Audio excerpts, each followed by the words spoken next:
Okay, well, we watched the latter part of the film last time, and I think what we kind of agreed that Jesus, his healing miracles, reported miracles attributed to him, probably played a big role in his popularity with the multitudes. I think that was kind of one of the main points. And also we talked about this idea of his inclusiveness, that Jesus is reaching out to people on the fringe, on the margin of society, validating them. Maybe that's the right word to say, validating, affirming their significance, their value. But that very inclusiveness could, of course, be controversial. When Jesus passes by Zacchaeus, the tax gatherer, and said, "Today I'm going to eat in your home," notice that Jesus is popping the question to himself. So he's inviting himself into Zacchaeus' home. We can imagine that that's not well received by those who think that a self-respecting Jewish teacher of the law like Jesus, as they thought of him, would have no business going into the home of someone like Zacchaeus. I suppose you could say that the healings and the casting out of demons attributed to Jesus, these could be controversial in the sense, certainly there are actual controversies centering on this, because number one, Jesus heals on the Sabbath day. So some of the Jewish leaders are not happy that he is doing this on the Sabbath, which was the Jewish Saturday holy day. And also, when he casts out demons, they at one point said he casts out demons by the ruler of the demons. They said that he was doing this by demonic or satanic power. And so we can't assume that all of the people surrounding Jesus responded in a positive sense, even to what might seem unambiguously good, such as the healing of the sick or the casting out of demons.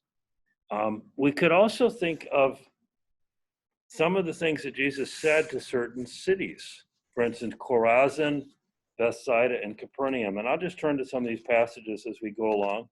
In Matthew chapter 11, verses 20 to 24, we have some striking and sharp words of Jesus. Jesus, Capernaum, in the Gospel of Mark, is actually referred to as Jesus, kind of his hometown, like his town. And of course, there is, if you ever get to the Holy Land, if you haven't been there, if you plan to go there, you can actually see what is described as Peter's house.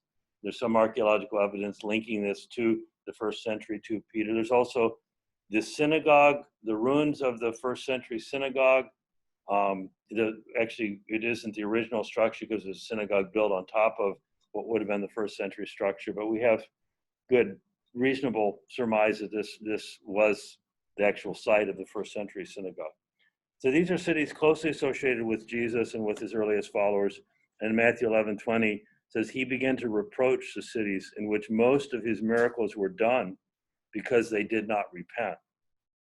Woe to you, Chorazin! Woe to you, Bethsaida! For if the miracles had occurred in Tyre and Sidon, which occurred in you, they would have repented long ago, in sackcloth and ashes. Nevertheless, I say to you, it should be more tolerable for Tyre and Sidon in the day of judgment than for you. And you, Capernaum, will not be exalted to heaven, will you? You shall descend to Hades. For if the miracles had occurred in Sodom, which occurred in you, it would have remained to this day. Nevertheless, I say to you, it shall be more tolerable for the land of Sodom in the day of judgment than for you. So what is the argument? What is Jesus saying here in these statements to these cities where many of the miracles were being reported?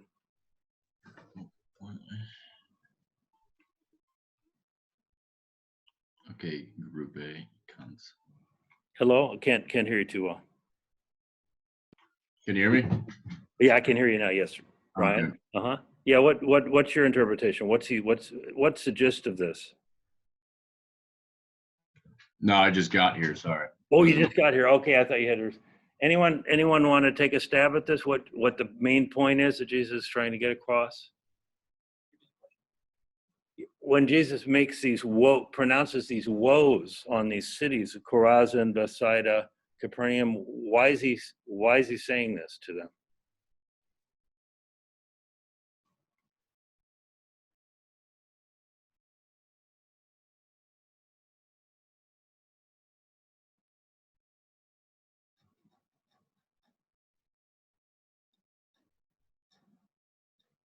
Okay, notice in the text that there's a counterfactual.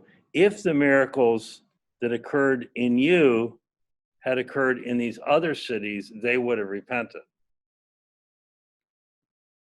He said it should be, and so it's going to be more tolerable.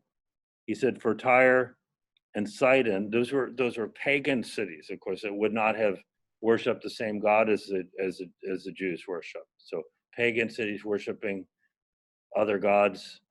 And then he speaks of Sodom, which is a city associated with sexual immorality. He says it would be more tolerable. It will be more tolerable for them in the day of judgment. This is a hard word, too. And it's like, it kind of conflicts with this idea Jesus is loving, he's kind, he's here. There's a sharp word spoken. You see, the underlying assumption is that people were responsible for their own responsible for how they reacted to what Jesus had to say to them. And if the greater the opportunity that you have to hear about God and to respond to him, the more responsible that you are. And he's implying that there are certain cities that had special responsibility to believe, and he uses the word repent more than once. Which means, what does repent mean? It means simply to turn away from sin. It's a sort of negative side. Faith is the positive turning, putting trust in God.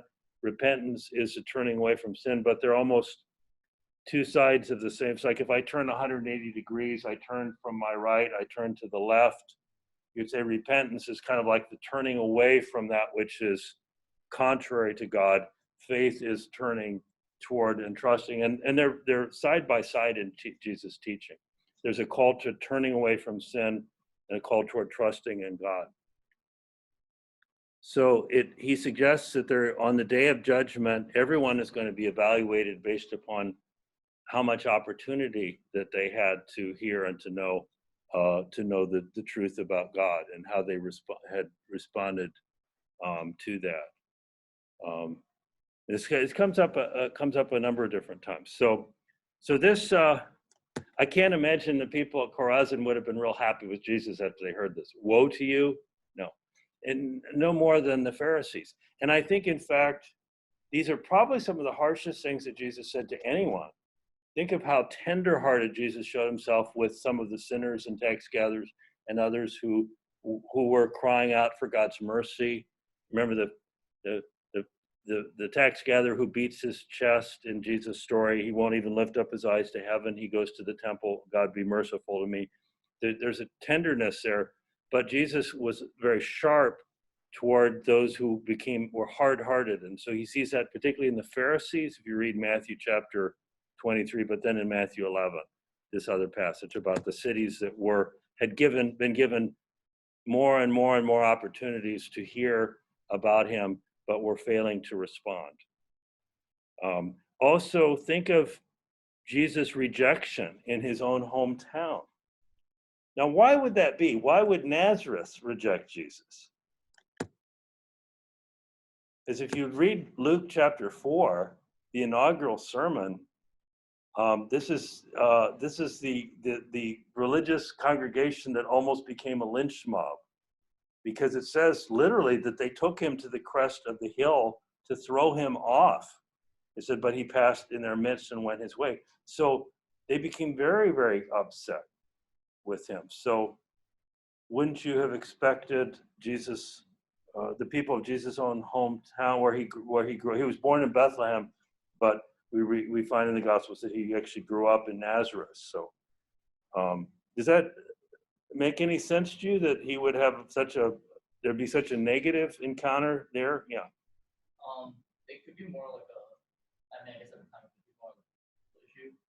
not wanting to go against like the more powerful sects or the Roman kingdom, I guess, as like a Messiah. If there's word of like Messiah or new king about, maybe they don't want to be a part of like in between. Yeah. Well, the only thing there is that this is the very beginning of Jesus' ministry. It's where it's actually it's his inaugural sermon. He's come from temptation in the desert, and this is the first preaching. So I don't know how much people would have had. There were apparently some miracles. Now, you're absolutely right that the religious leaders, particularly centered in Jerusalem, have this concern about him. It may be that, Jesus had a saying that he said, a prophet is not without honor except in his hometown. It's kind of like, I don't know, you went to high school, right? And then you find out that the high school athlete that you were on a team with is now an Olympic gold medalist, right? It can kind of rub you the wrong way, right? Like, well, who does he or who does she think she is, right? Almost like they're getting, this person, now they think they're superior and there can be envy in this particular small town kind of mentality. And there's a sense in which they kind of feel like they have a claim on Jesus too. When he comes to preach there, there are already words about him that he's healed some. He said, well, physician, heal thyself. Come back and honor your own people. And Jesus, he basically kind of stiff arms them on that, kind of says, no, I'm not going to be controlled, and that he had a larger mandate that went beyond just being the, returning boy who had grew up in Nazareth, coming back to his hometown. So there are some interesting dynamics in terms of that, the controversy that emerged right in his, among the people who grew up among whom he grew up. And they said to one another, is this not the carpenter's son? Are not his brothers and sisters with us? And it says, and they took offense at him. So what underlies that seems to be this idea, don't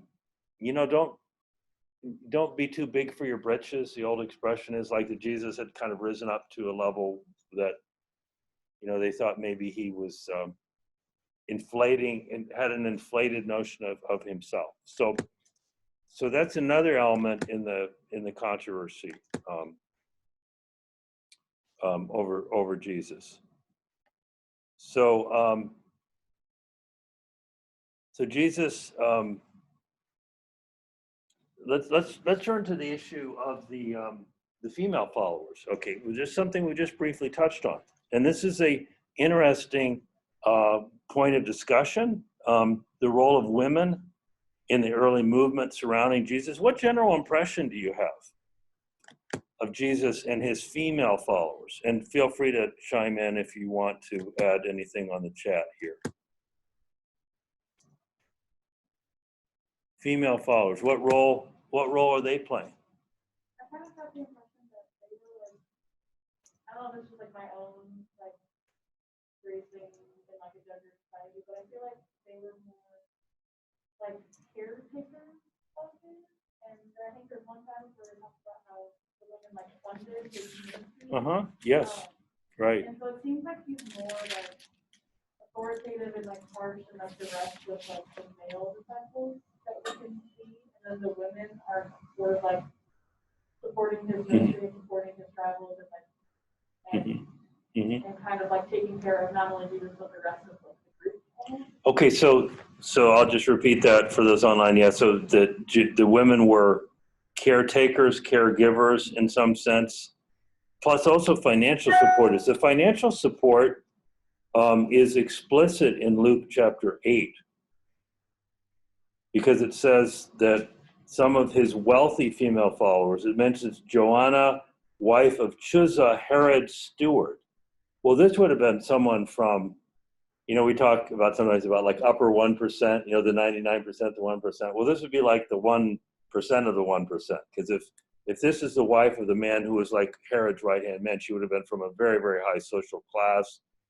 And it said she and Susanna, I don't know how much we know about Susanna, but she's a woman whose name apparently known to the early disciples. It says, and many others were contributing to them to their support out of their private means. We don't often think about the financial element, right? But this group of disciples cannot just afford to travel around without, they have to have food, they have to have some kind of financial support for Jesus' itinerant ministry from place to place. Of course, we know that certain points that the food, there was no food for everyone. We have the incident of the multiplication of the fish and the loaves. So, and who's keeping account of the money for the 12? You recall? The person who was the first church treasurer in history? His name is Judas Iscariot, and he was an embezzler. According to the Gospels, he was taking out money. So if you have a friend who's a church treasurer and you want to humble them, just remind them that they're in the lineage of Judas. No, I'm kidding. Don't say that. But he is the one who had the money box. So, but some of that money is coming from these early female followers. There are really two different sides to this issue. On the one hand, if we look at the gospel record, we see that there were no women among the core group of the 12. Okay, and this is often discussed, it's been cited, and of course there are vigorous debates in the Catholic Church, in Protestant churches about women in ministry, and sometimes this is cited in connection with that. There's great disagreement on this question. If we think in the first century culture, there was a women's sphere and there was a men's sphere, and they were quite separate from one another.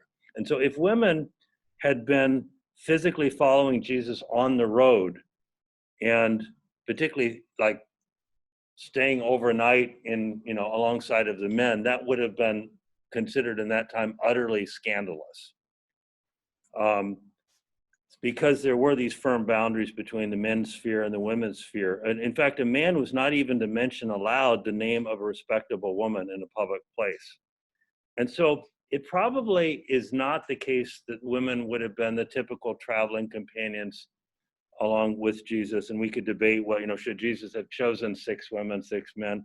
And for whatever reason, we find in this particular social context that Jesus has male followers who are itinerating and traveling with him, spending the night with him.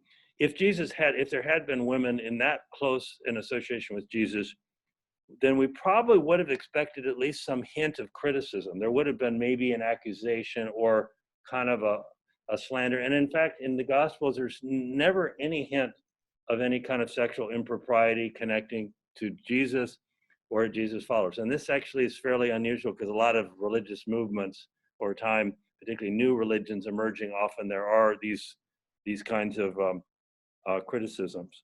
But to flip to the other side, even if we see a kind of distinction of gender role, we do have indications that female followers of Jesus were not expected to conform to their traditional roles. Maybe the most famous, or one of the famous cases of this, is that of Mary and Martha that we talked about already in Luke chapter 10, verses 38 to 42.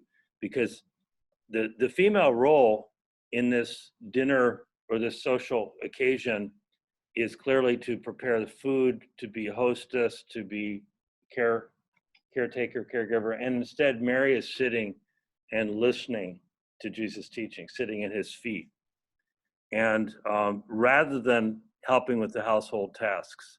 And this is a very poignant passage because Martha, of course, objects, and in a very indirect way. She could have just said, Mary, get into the kitchen, I need your help. But instead she interrupts Jesus. Jesus, tell Mary to come in. So, and Jesus famously says, Martha, Martha, you're concerned about many things, but only a few things are necessary, really only one. Mary, he says, has chosen the better part, which will not be taken from her. So that's affirming a woman's right to learn Torah, to learn to receive religious instruction, and which was not a principle that was accepted in Judaism at that time. So the general conclusion I think we have is that the female followers, on the one hand, they were not treated in precisely the same way that the men were. That would be an overstatement. But on the other hand, they were also were freed from some of the social constraints that applied to women within the first century Jewish culture. And so somewhere it's in between, which is probably going to unnerve a more traditionalist person and maybe, but not fully satisfy a feminist position. It's because it's somewhere in between of working within the framework, but also challenging that first century framework in certain ways.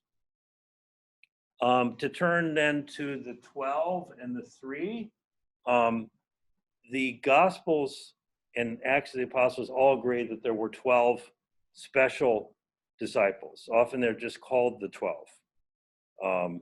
The word apostle actually sometimes has a broader meaning because there are certain passages in the New Testament that talks about many apostles, and there's also the whole question of Paul, who is called an apostle, calls himself an apostle, but of course he was not part of the original 12.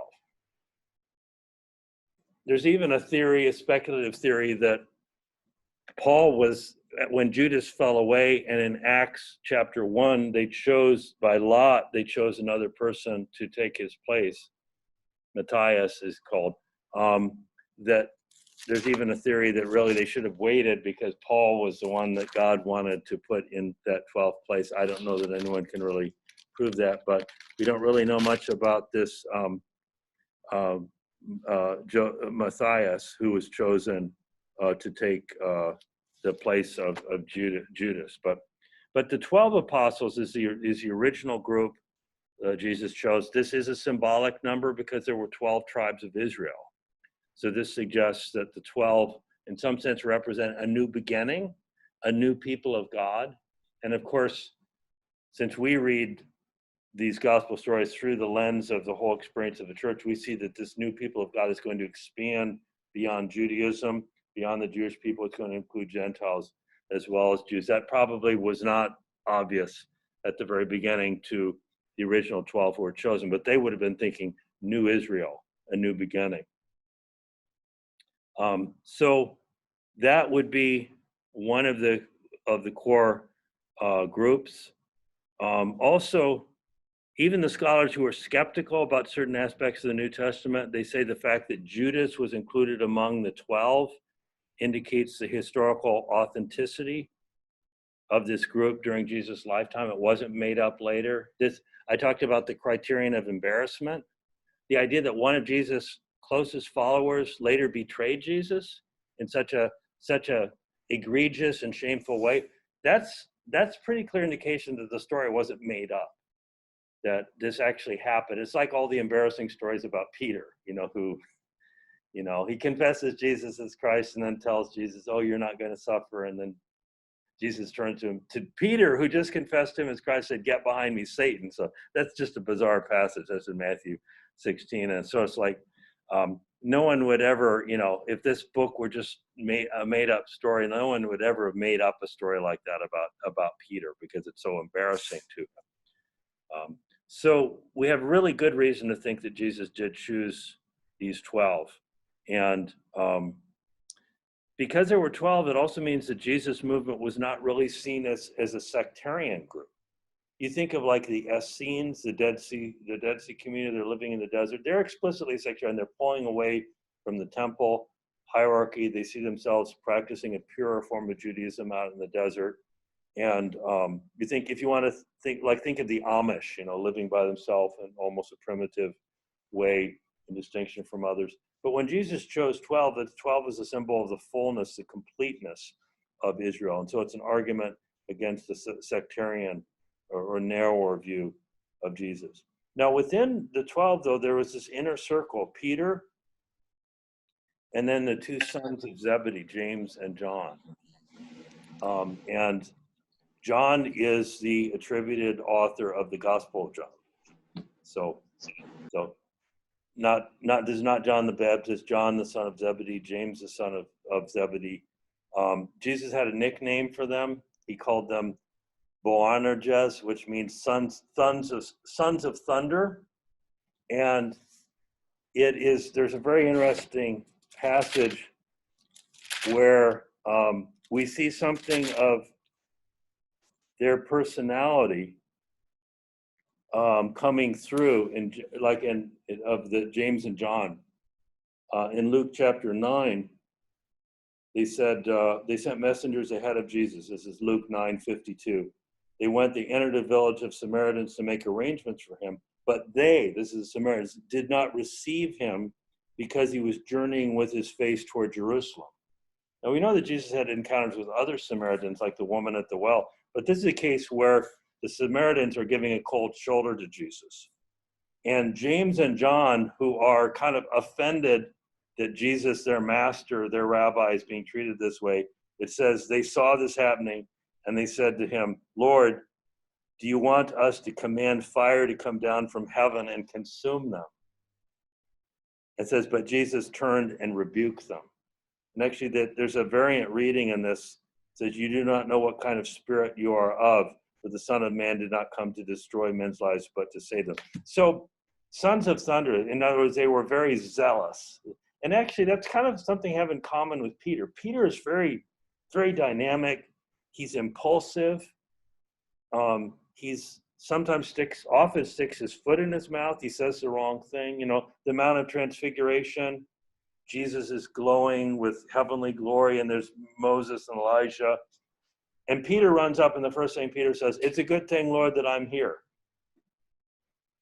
You know, it's like Peter inserts himself, right? And it's like, I'll make you 3 tents. And then says the cloud overshadowed him, says, this is my beloved son, listen to him. And there's also the walking on the water episode. And Peter sees Jesus walking in the water toward him and says the disciples are amazed. How does Peter respond? He said, hey, let me do it too. Now, one thing is I know if I saw someone walking in the water, the first thought in my mind would not be, hey, I'm going to walk out to them in the water. It would be like amazement. How could this be happening? And so on. So Peter has this, certainly a leadership impulse, right? And a taking the initiative that often goes awry, but it's there. And I think similarly, James and John, who are part of his inner circle, they have this passion, and they are the Boanerges, the sons of thunder. And isn't it interesting that the son of thunder becomes the apostle of love? Because when you read the Gospel of John, the emphasis upon loving one another as Jesus has loved us, that's really a dominant theme in John. And so it's almost like John has gone through some kind of a process at the other end of which he becomes, he's certainly very different than the one who wanted fire to fall from heaven to destroy the city of the Samaritans. That's not the character that you have in John. And likewise, Peter, who's this impulsive guy, Jesus gives him a name, Petros, which literally means rock. And it's almost as if this very unstable, impulsive person becomes rock-like, solid, reliable. So I just point that out, that Jesus seems to shape in their relationship with Jesus. They actually are changed, in the course of that relationship. And this inner circle then plays a special role. They're with Jesus at certain moments, the Mount of Transfiguration, Mark 9, verses 2-8. The 3, Peter, James, and John, are with Jesus at the prayer in Gethsemane, because it says he went away by himself. He wants some solitude. It's interesting, at Gethsemane, Jesus didn't want total solitude. He didn't just leave all of his disciples behind and go and pray by himself. But it says he went by himself, but then he wanted Peter, James, and John to be closer to him. And so they're like closer to him, but he's still kind of a little bit to the side by himself as he's praying. Peter seems to have been the acknowledged leader of the disciples.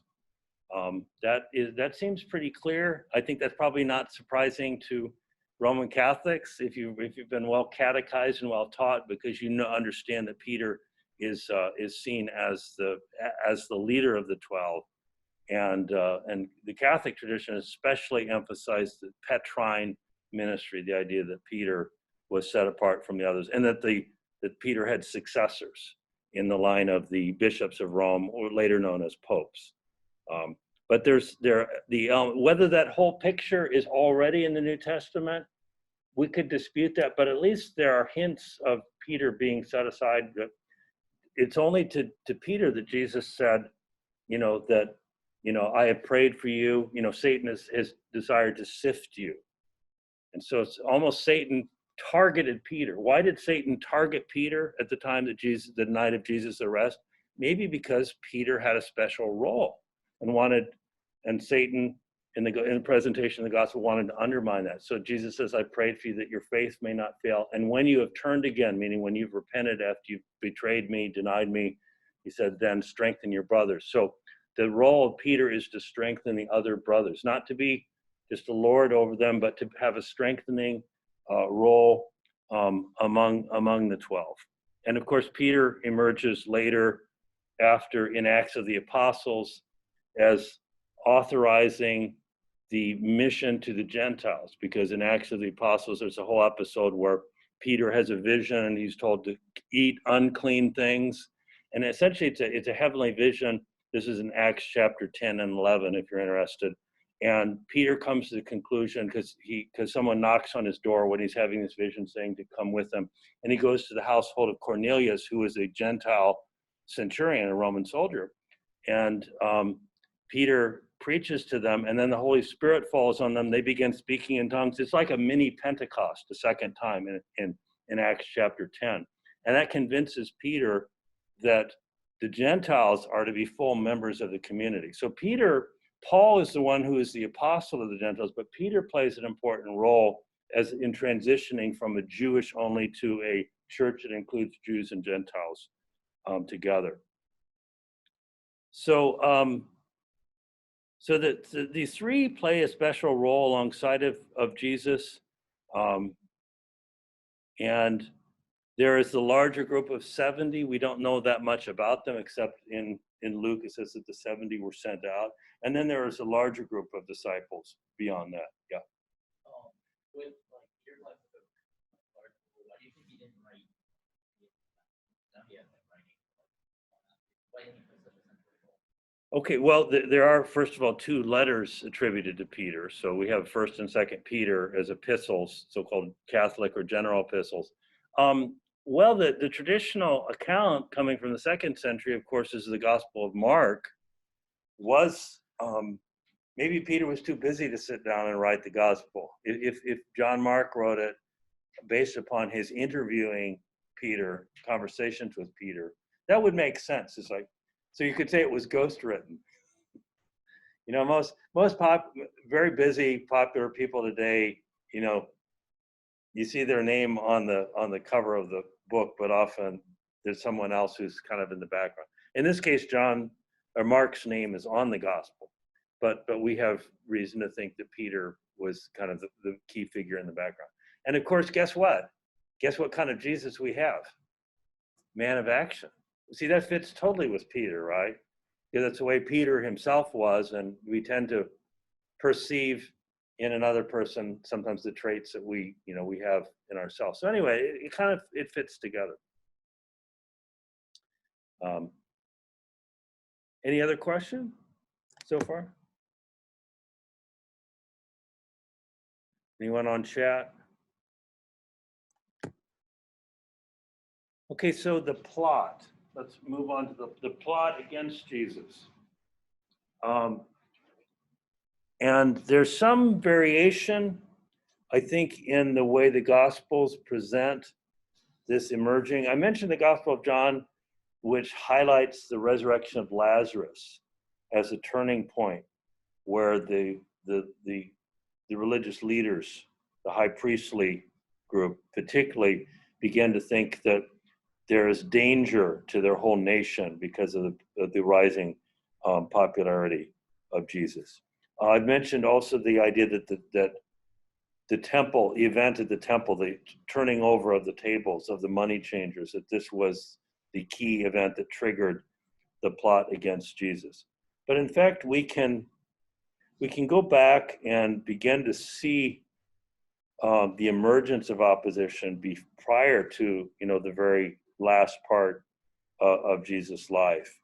And there's certain, there's a lot of debate. I'll talk in a moment about like the Jewish role and the Roman role and how these are connected. Even as I was watching the Jesus movie, I was noticing that they showed the temple guard as mistreating Jesus rather than the Roman soldiers. And was wondering about that, if that's really fully accurate, or if Jesus, I think there's some latitude of interpretation in the Gospels in terms of how the exact sequence of events that took place.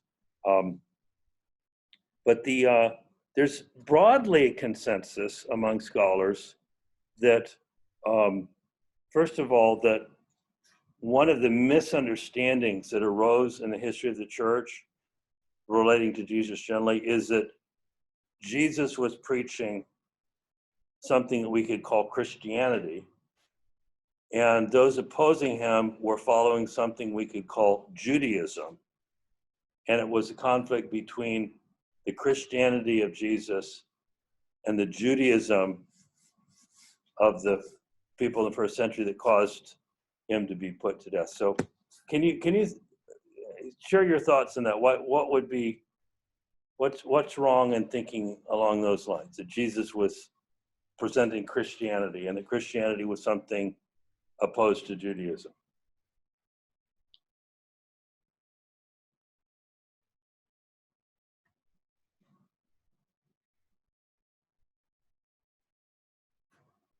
I guess I would say that, like, Jesus doesn't really reject everything that, like, he was Jewish and he was raised Jewish and he was talking to Jewish people, and he doesn't really, like, throw all of those things out. He just kind of, like, reinterprets them, and we also, like, feel that he just kind of offered a different way of looking at them, and then offered, like, himself as the sort of, like, fulfillment of God's promise to the Jewish people, and how there's still more to come. But I guess I would just say that you can't really say that he's offering something that's in opposition to Judaism, because it doesn't throw out the Jewish teachings. He just kind of offers a new take on them. And right. Jesus on them in a new light. Jesus does not throw out the Jewish teaching. If you want one text that is maybe the clearest of all in saying that, it's in the Sermon on the Mount. And it's about as explicit as it could be. Matthew 5:17. He said, "Do not think that I came to abolish the law or the prophets. I did not come to abolish, but to fulfill."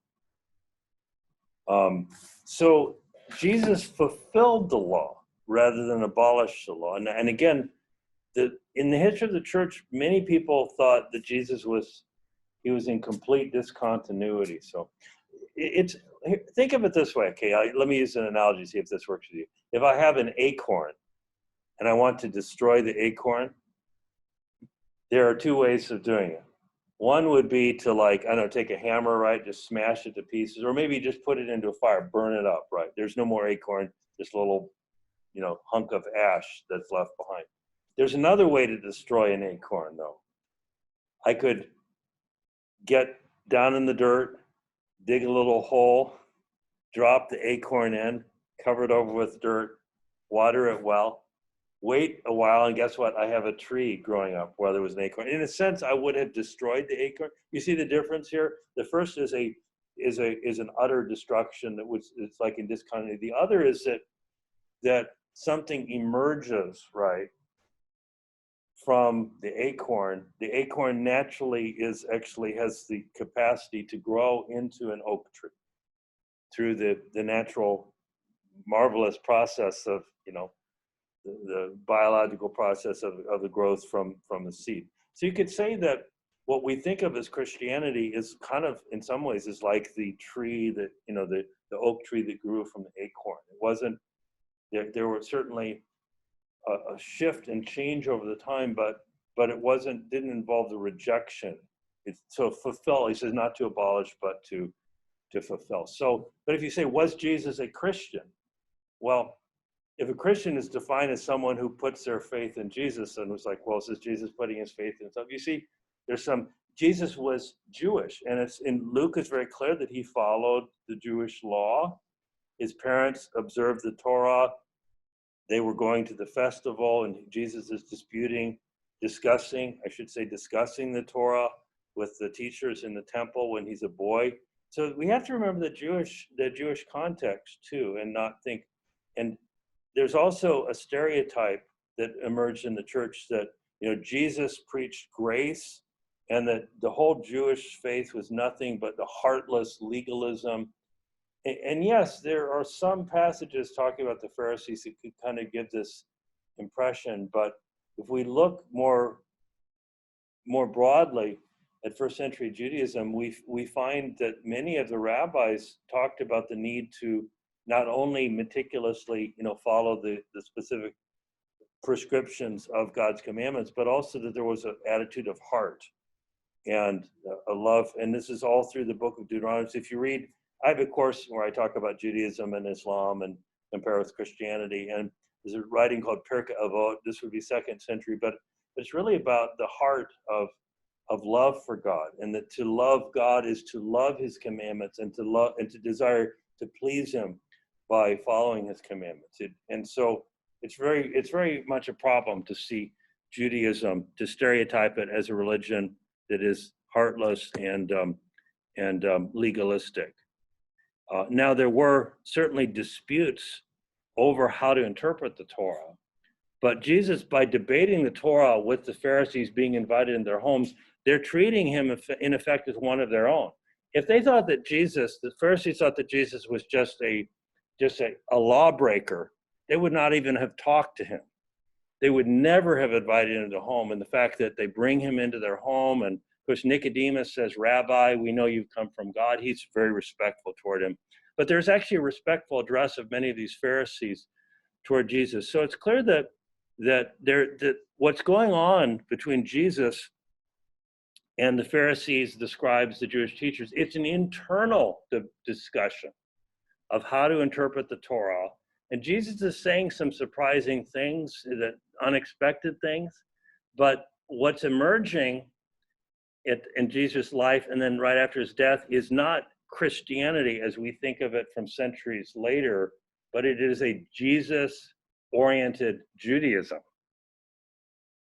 And there is initially a whole question whether Gentiles can even participate in this. And ultimately, of course, we know the early Jesus movement does answer yes to that. That was a very pivotal decision to include. But prior to that point, this earliest development, we have rabbinical Judaism in some competition and debate dispute with Jesus-centered Judaism. Jesus not as the abolition of the law, but as the fulfillment of the law. And see, if you really take this to heart, this has some real significant implications for Christian-Jewish relationships, because Jews and Christians have a common root. And if we could broaden beyond that, we could also speak of Abrahamic traditions and talk about Islam. When Muhammad had his initial vision of the angel Gabriel, he comes back to Khadijah, and he wasn't sure how to interpret what had happened, and she called Waraka, and actually Waraka was a Christian. And so there's a Christian mentioned, closely associated, actually a kinsman of Muhammad. And Waraka asked Muhammad, he said, "What did the angel tell you?" He said that first of all, that we are to live righteously and serve only one God, reject all idols. And Waraka said, "Yes, that's right." And then what else? Well, that we are to care for widows and orphans, show compassion to those in need. Yes, that's right. What else? That there is a final judgment at the end of time in which the righteous will be rewarded in heaven, the wicked will be in hell. And Waraka said, yes, that all sounds right. Now, I don't, in the traditional story, I don't know that Waraka asked about the status of Jesus. So that's kind of interesting. But those points of commonality are shared in the Abrahamic faith between Judaism, Christianity, and Islam. And there's a common, there's overlap. And certainly we see that when we start with Jesus and the emerging Jesus movement, it's very obvious. There are legal disputes that we read about of the Pharisees with Jesus during his ministry, coming up to the final period of his life, the final week, and so on. And of course, some of those disputes are happening even in the temple. But the Pharisees are conspicuous by their absence in the account of the arrest, trial, and death of Jesus. those who are prominent in the arrest, trial, and death are the high priestly group, which were not Pharisees, but Sadducees. And then secondly, of course, the Roman authorities and then Herod.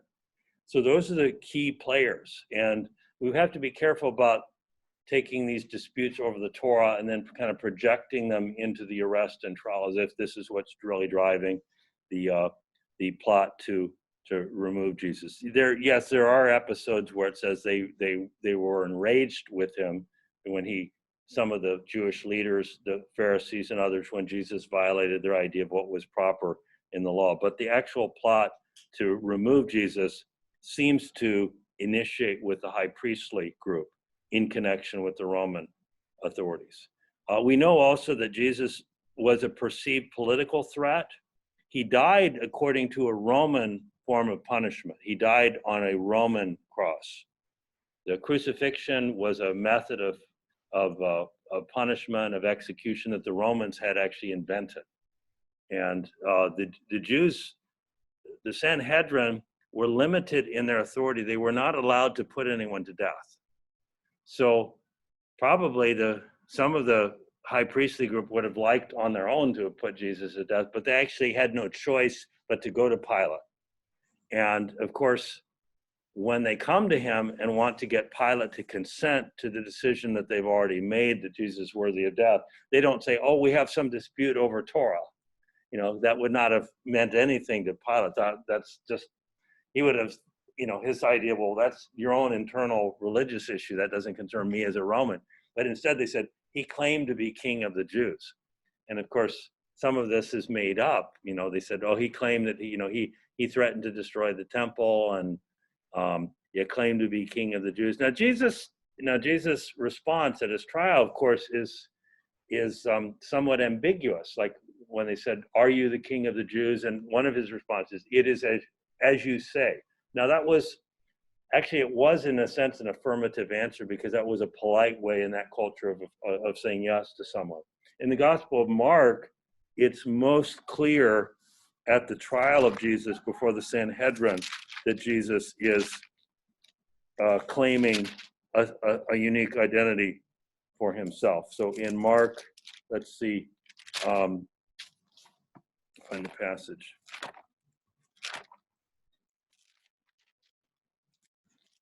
So Mark 14:61, Jesus was silent. Of course, initially he's not responding even to the questions. And finally, the high priest says to him, are you the Christ, the Son of the Blessed One? And the answer in Mark is very straightforward. Jesus said, I am, and you shall see the Son of Man sitting at the right hand of power and coming with the clouds of heaven. And it says the high priest tore his clothes. That was a dramatic gesture. If a devout Jew heard some unspeakable blasphemy being uttered by some person, they were supposed to tear their clothes, indicate, maybe throw dirt on their head to indicate their utter abhorrence of that which had been spoken. So he tears his clothes, and then he says, what further need do we have of witnesses? You have heard the blasphemy. So really, notice the word it's not treason. That would be a Roman idea, blasphemy. So it's actually blasphemy in the ears of the high priest, or at least they claim to interpret it as such. But by the time they bring him to Pilate, they said, King of the Jews. He's claiming to be Messiah, a king. And of course, Pilate wants to know, well, what a king in what sense? What are you actually saying? He's looking at Jesus. He doesn't look like he's a political rebel. It doesn't look like he's trouble. He's not armed. He's not going to have armed men following him. And then in the Gospel of John, you have Pilate coming aside with Jesus and saying, are you a king? And then Jesus says to Pilate, my kingdom is not of this world. If it were of this world, my disciples would be fighting. And that's when he goes out and Pilate makes an effort to get Jesus off the hook at that point, because he realizes whatever the kingship language is, it's not actually a political threat. Pilate tries to get off the hook by sending Jesus off to Herod, always under Herod's jurisdiction. Then Herod sends him back. Pilate feels his hands are tied. The multitudes are getting restless. See, that's the trigger. If there's a trigger for the Jews, there's also a trigger for Pilate. I think it's when the multitudes are starting to get more and more unsettled during the Passover. that was like a tinderbox of possible conflict. And so that's the point where Pilate, he brought out the basin of water, he washes his hands saying, I'm not responsible, you've decided this, so, I'm going to go along and consent with the execution of Jesus. Okay, I want to make sure we can kind of move on. I think we've already touched on some of these themes. The plot dispute, we talked about the dispute over Torah. The association with sinners, this is another element of the unpopularity of Jesus. I think we've probably said enough on that, particularly the shared meals, because the Jewish faith emphasizes the importance of keeping kosher, of eating only that which is ceremonially clean and pure. And this is true today. If you can go to actually certain kosher stores, kosher butchers in St. Louis. We have a ultra-Orthodox community of Hasidic Jews in University City. You can go on early Saturday mornings. They will not drive their cars on Saturday, walking with their families to the Aish HaTorah, which is the center of Jewish worship there. But the dietary laws really restrict how one is able to eat, and of course restrict, if one is really serious about keeping kosher, who one can eat with. And that's why, as I mentioned before, the Pharisees in effect had eating clubs where they would only eat with other Pharisees, because the other Pharisees held to the same level of strictness in interpreting the dietary laws that they follow as well. Actually, if you want kosher meat, I believe I'm correct that like kosher beef, and I love Hebrew National hot dogs anyway. Those are some of my favorite hot dogs. Those are kosher hot dogs. But I believe that the animal has to be killed with a single strike of the knife, and all the blood has to be removed. So they're particular, and again, these are based upon particular interpretation of Old Testament laws. So the ordinary animals that are slaughtered in the slaughterhouse according to usual customs simply will not meet the standard for being kosher. And of course, certain foods are prohibited, pork most famously. Also shellfish. Orthodox Jews do not eat shellfish. They will not take meat products and milk products and put them together. So no pepperoni pizza with cheese and pepperoni together. That's not, by definition, not kosher. And there are other kinds of restrictions as well. So Jesus causes offense because he has these intimate shared eating experiences with some very disreputable characters. In this way, Jesus seems to be, from a Pharisaical standpoint, careless, like he doesn't care about, maintaining his own ritual purity because of his dining practices. Okay, then we move to the final week and the journey to Jerusalem. The setting, this would have been a dramatic setting because about the regular population in Jerusalem, picture about 40 to 60,000 people. But during the pilgrimage festival of Passover, one of the three annual festivals in Jerusalem, there may have been as many as 300 to 400,000 pilgrims. So if you want an analogy for our culture, think of if the Super Bowl happens in St. Louis, right? And rather than having 600,000 people within the city of St. Louis itself, let's say we have, 2.5 million people that are crowded in. So it's a very, very tumultuous situation at that point. And the Roman authorities would have, and their soldiers would have been on high alert to look at any incidents that's happening. Now this, if you follow out the logic here, this tends to give some credibility to the idea that the event of the Temple Mount was really a trigger, because you know that this had to attract a lot of attention at that point. Now, did that mean that Jesus deserved to die? It's interesting that on the other hand, I'm just thinking out loud here at the trial, I don't think people really mention the Temple Mount episode, like, oh, he turned over the tables of the money changers. That doesn't really, and that may have been seen as an internal Jewish concern, because this is where they were exchanging Roman money for special temple money to buy the animals for sacrifice. So that may have been considered kind of an internal religious dispute. One of the questions that scholars have asked is, what was Jesus' intention? What was Jesus' intention at this point? And I think if you follow the Gospels very literally, Jesus speaks of, he predicts his own arrest, his own betrayal and mistreatment, and then death and rising again. It's all laid out in advance. Albert Schweitzer suggested that Jesus went to Jerusalem believing that his mission was to bear the woes of the end time, and that Schweitzer thought that Jesus deliberately provoked the leaders in order to kill him.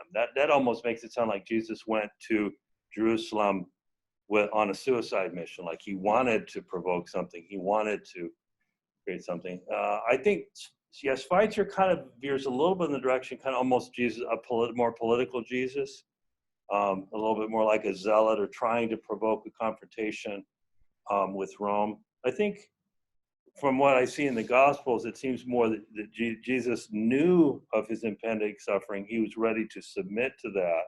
And that seems to be the basic message of the Garden of Gethsemane, but not that the death was important to achieve any kind of social or political end. N.T. Wright, one of the most famous New Testament scholars, says that Jesus, he believes, went to Jerusalem intending to die, and certainly foreseeing his death. There have been scholars who thought that Jesus' death was the outcome of going to Jerusalem, but really not the purpose of going to Jerusalem. But that view is in tension with the statements that Jesus make before, when he's on his way to Jerusalem, about what would happen to him then when he was there.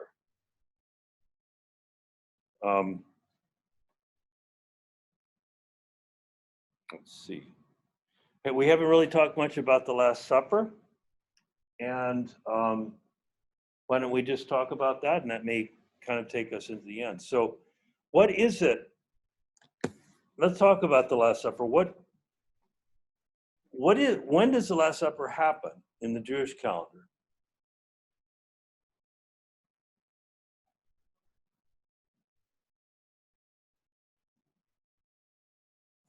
What time, what made this as a special time for the Jews?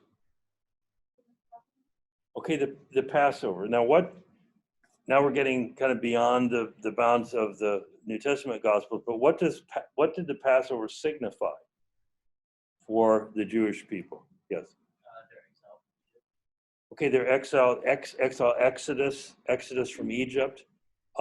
There's an elaborate story in the Hebrew Bible, in the book of Exodus, right, of Pharaoh oppressing the children of Israel, the Israelites living and maybe dragging. We think, if you've seen the pyramids, of course it may not have been that Pharaoh, but they were said to be involved in these laborious building projects, living bitter lives of hard labor, basically become slaves. They'd come in as free people, but they had been more and more oppressed and put under the control of the Egyptians. And at the famous incident of the burning bush, I'm telling you a little bit more of the story because the whole story kind of feeds into the Last Supper.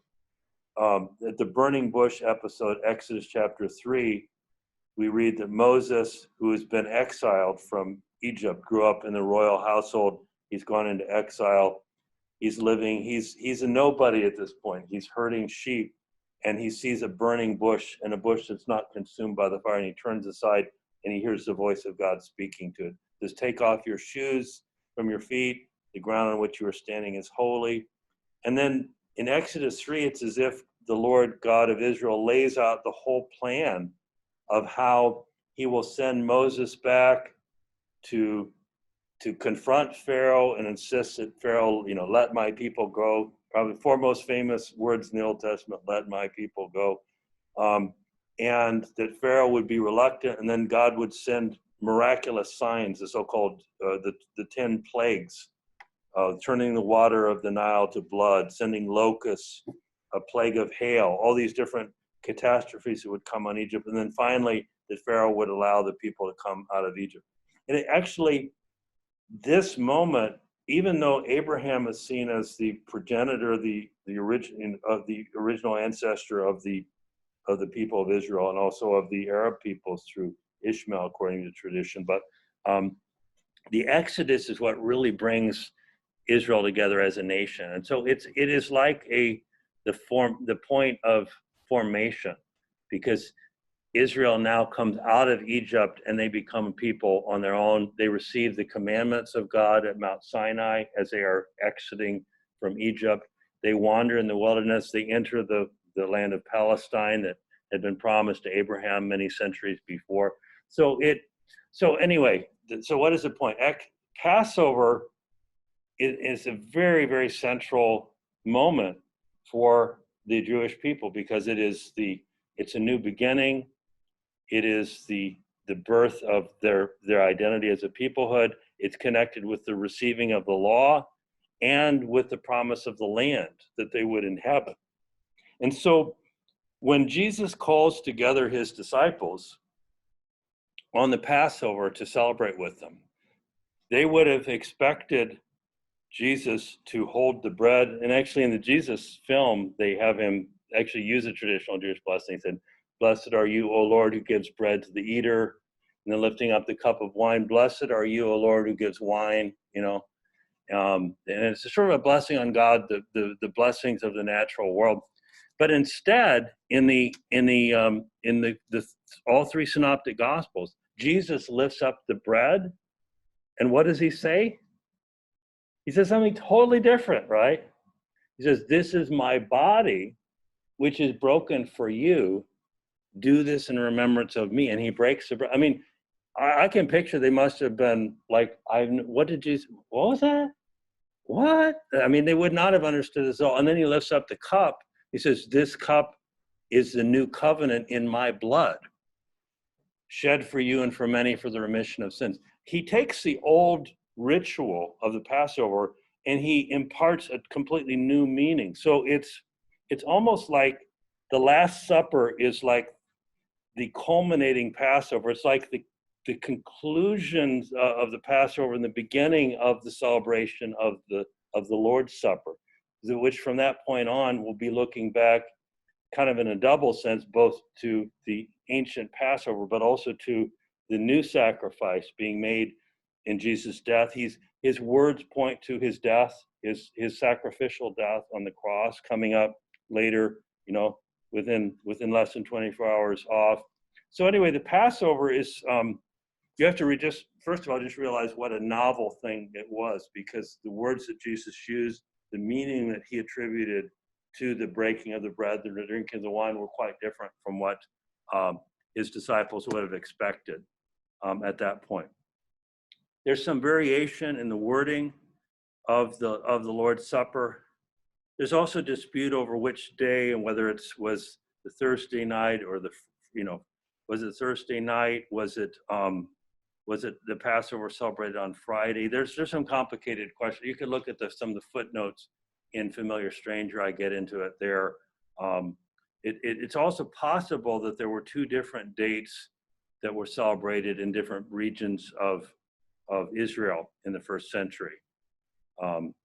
But what is clear is that Jesus' death is connected with the Passover, and the whole complex of different meanings and resonances connected with that, of a new beginning, the coming together of a people of God, of a blood sacrifice that brings forgiveness of sins, and that is then to be commemorated and celebrated from that time on. My Jewish friends, when I was living in California, honored me by asking me if I would be the host of Passover. I felt such an honor to do that. And my daughter, because she was the youngest, she got to ask the question.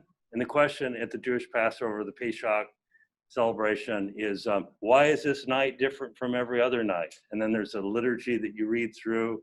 I don't know if any of you have experienced a Passover celebration. There are some Christian groups that sponsor this. It may be a little controversial to break down the barrier between Judaism and Christianity here, but obviously it would give some insight into that. But so anyways, Sarah, my daughter, always enjoyed, when she was a little girl, having our Jewish friends in our home. And then we had, you take a bit of bitter herb and you eat the bitter herb, and that is a reminder of the bitter suffering. And then there's a place where you take some parsley and you dip it in salt water. That represents the Reds going through the Red Sea. And so it's really kind of it's a reenactment of certain elements of the, of the experiences of the Jewish people. But then after everyone left, my daughter turned to me. She said, Dad, she says, I just love the Passover and Easter time of year. And I was thinking after, yeah, that's a very good first century type of perspective. Passover and Easter, yeah. Or you could say Passover and Good Friday, because originally these two things are linked. And it's only over time that they begin to become distinct from one another. All right, well, let's just stop it there. I won't see you on Tuesday. I'll see you a week from today. Hope you enjoy your fall break. And we will resume at that point.